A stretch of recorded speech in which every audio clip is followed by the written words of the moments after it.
in terms of this story that you spotted, what caught your eye about it? It says, just so you don't have to do all the lifting here, the original article in Al Jazeera said Kamala Harris says she'll end the war. Let me get it exactly. Will end Gaza war and final election appeal to Arab Americans. Well, that's an eye-catching headline, but what did you think of the story?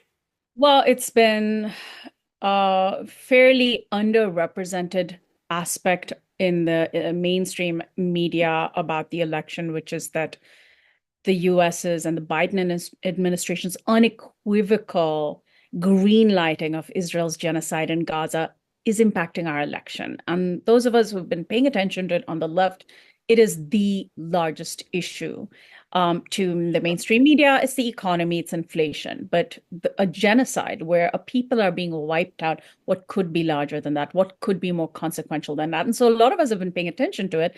And then if you go to Michigan, which if Michigan was any other state besides one of seven swing states, it really wouldn't have been even seen as a big issue. But in Michigan, one of seven swing states, a huge home to the largest Arab American population in the United States of any state, a far too large percentage of Arab Americans rightly are choosing to not cast their votes for Kamala Harris. After the September 11th attacks, Arab Americans started shifting to the left, started shifting towards Democrats. They were fairly sort of split between Republicans and Democrats at a time when those two parties reflected relatively standard positions on liberalism and conservatism. And of course, the 9/11 attacks happened. Bush took us to war in Iraq, and the U.S. signed the USA Patriot Act into law here in the US, which vilified Arabs, demonized Arabs, and they started moving towards Democrats. And now you're seeing them, of course, especially in Michigan, being very organized, right? It's not that they were sort of individually disgruntled about the Biden-Harris administration's unequivocal backing of Israel. Is that many of them have become mobilized by the so-called uncommitted movement and have been waiting for Kamala Harris to just even promise, if not actually do it, an arms embargo on Israel to end the war in Gaza. And so she and Biden have both been sort of saying, we're working around the clock, behind the scenes, but there's very little to show for it. And it's lovely to say these words. And another thing to realize that they continue to greenlight Israel's genocide. So in Michigan, as a last-ditch attempt, I think Harris, seeing the writing on the wall, seeing that on a foreign policy issue, if she were to lose this election because she couldn't bear to put the United States voters' interests ahead of Benjamin Netanyahu's interests, went to Michigan, and let me just quote from this story in Al Jazeera. It's not being widely reported. She said, "This year has been difficult given the scale of death and destruction in Gaza, and given the civilian casualties and displacement in Lebanon, it is devastating. And as president, I will do everything in my power to end the war in Gaza, to bring home the hostages," by which, of course, she means Israeli hostages. I Right. wish he meant Palestinian prisoners. "End the suffering in Gaza, ensure Israel is secure, and ensure the Palestinian people can realize their right to dignity, freedom, security, and self-determination." Now, she did not say the word genocide, and she alternated the well-being of Israelis and the Israeli right and the Israeli hostages with that of Palestinians, because she's, in her mind, doing this very delicate balancing act, right? Israel, Palestinians, Israel, Palestinians, Israel because of AIPAC and the threat it poses and accusations of anti-Semitism, false as they may be, and Palestinians because she's literally standing to lose the election potentially based on people's rightful disgust at the green lighting of a genocide. It is stronger than statements she's made in the past. It is. It's interesting to me that it has not been picked up in the mainstream news yet. It's a day before the election. And I think part of that is because the mainstream news has dismissed the genocide in Gaza as being a really significant election issue. They've counted it as one of many issues, maybe a slightly lesser issue.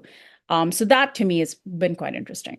Yes, and what is it? You mentioned that it's a shift in nuance, rhetorical.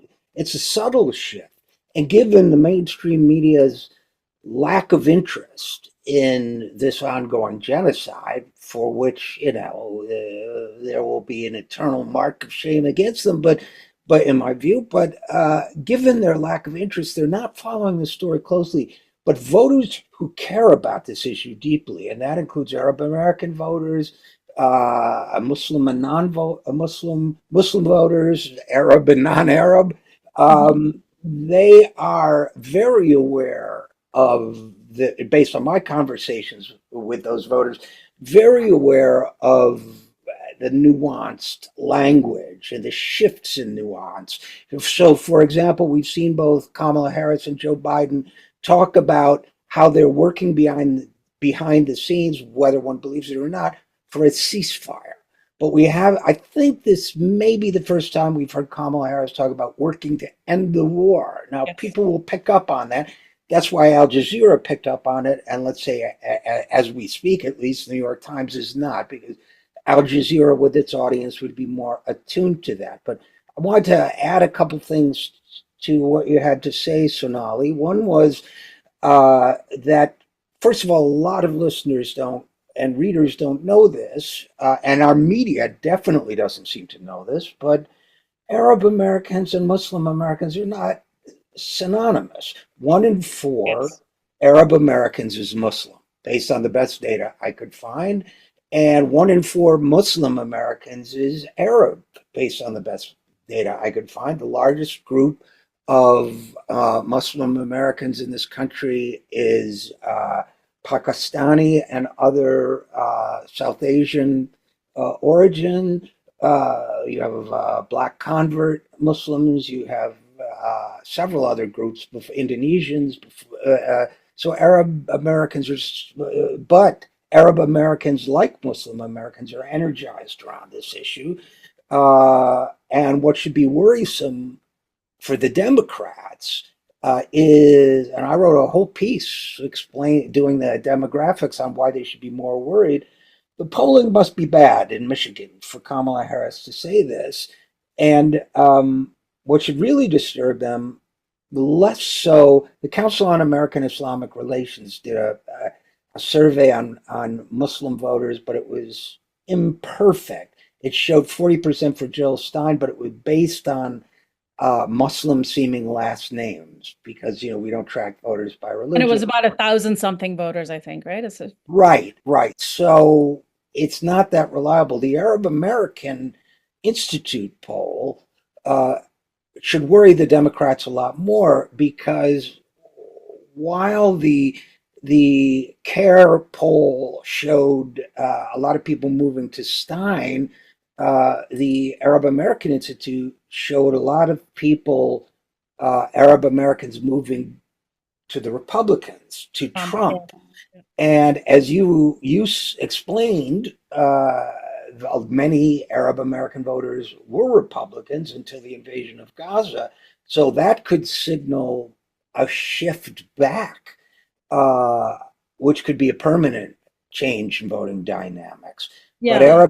Arab Americans alone, I suggested Democrats could lose 50,000 votes in Michigan, with more from Muslims. And of course, we're leaving out young people alienated, people like us who are, I won't batch you in demographically with me age wise, but people who are not considered necessarily youth voters, but are also outraged about this. Black Americans as a whole tend to be more sympathetic to the Palestinian cause. So when it comes to the swing states, uh, they may be belatedly waking up to the fact that they should be more worried than they are. What do you think? I agree. And the main issue that had been raised over and over again had been the economy and inflation. And these days, at least in the last couple of weeks, we're seeing a lot of good news around inflation, as much as you can believe it. How much of that translates into people's pocketbooks remains to be seen. But if you're a voter who's influenced by economic news, you might give the Democrats that much, that under the Biden administration, at least right before the election, the economy seems to have stabilized, improved, etc., but not the war in Gaza. And I don't know if the poll that you were citing is the same as the one that I saw in the Guardian newspaper. They're citing it to Arab News Research and Studies Unit, and they found 43% of Arab Americans surveyed last week. It was a national survey, not just in Michigan. 43% of Arab Americans supporting Trump, compared with 41% for Harris and only 4% backing Jill Stein, which I was not expecting that at all. In 2020, I would love to compare apples to apples, but another survey that just looked at Muslims found, which you would imagine there's a little bit of overlap or some linearity there. The Palestine Youth Movement were reporting that in 2020, 86% of Muslims elected Biden into office in crucial swing states, across the country, Right. but also swing states. So there does seem to be some significant shift away, and one cannot imagine there's any other bigger reason than the war in Gaza. Yeah, no, Um, there's no question about it. That is the same poll. It was okay. the Arab American News Service may have publicized it.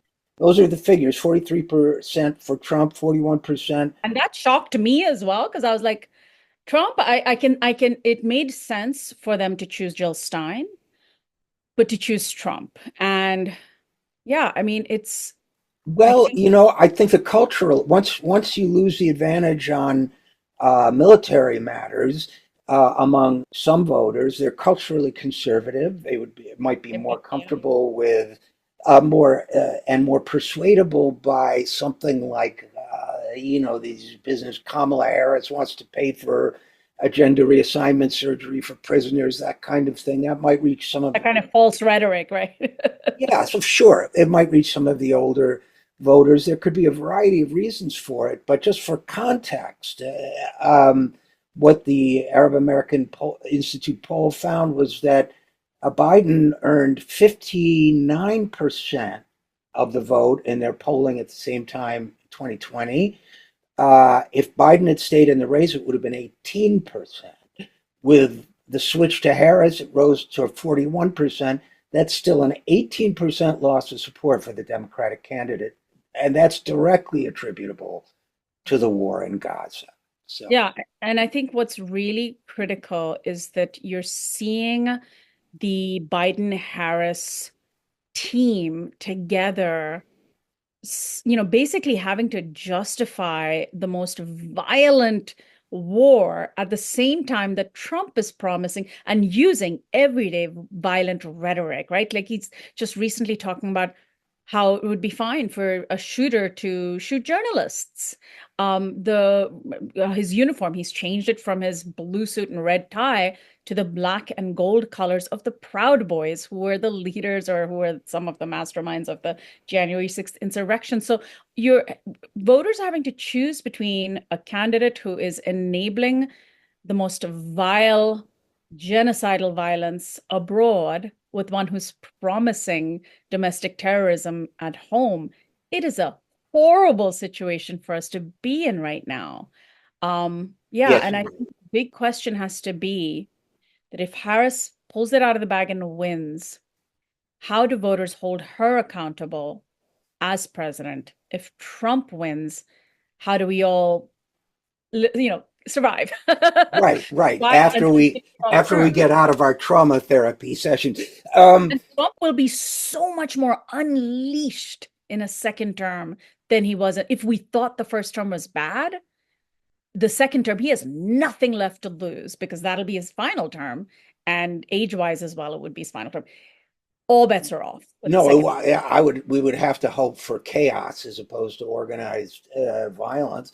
Disorganized violence would be the best we could hope for. It's not a pleasant thought. One last factor I want to briefly mention before we go, Sonali, and that is when I think about I was, we all both do, I think, try to second guess what the strategists are trying to do with these various things. To me, it seems that another reason for Kamala Harris's remarks could very well be, and I would guess it is, the disastrous performance of Bill Clinton in Michigan a couple of days ago.